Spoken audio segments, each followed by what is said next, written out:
মহান মুক্তিযুদ্ধের 53 বছরে পদার্পণ করছে। 53 বছর উপলক্ষে আমরা আমাদের ইসলাম বিশ্ববিদ্যালয়ের শিক্ষার্থীদের পক্ষ থেকে বৈষম্য ছাত্র আন্দোলনের একটি আনন্দের একটি নতুন মাত্রা আমরা হিসাবে উপস্থাপন করতেছি। ফানুসের মাধ্যমে আমরা আমাদের যে 71 মহান মুক্তিযুদ্ধের সকল শহীদ এবং জুলাই অভ্যুত্থানের সকল শহীদদেরকেও আমরা এই ফানুস উৎসর্গ করছি।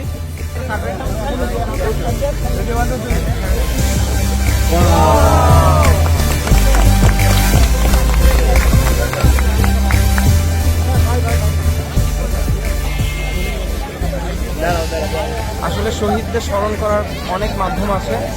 আজকে ইসলামী বিশ্ববিদ্যালয়ে আমরা 16ই ডিসেম্বর সন্ধ্যায় ফানুস উড়িয়ে শহীদদেরকে আরও একবার স্মরণ করলাম।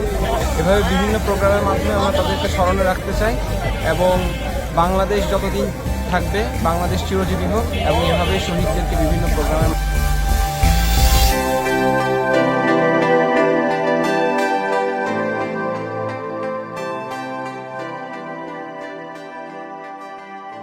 উৎসব মুখর পরিবেশটা একটু ভিন্ন ছিল। এবারে হচ্ছে ফানুস উড়ানোটা বিশেষ করে বেশি ভালো লেগেছে, আর সর্বোপরি পরিস্থিতি অনেক সুন্দর ছিল।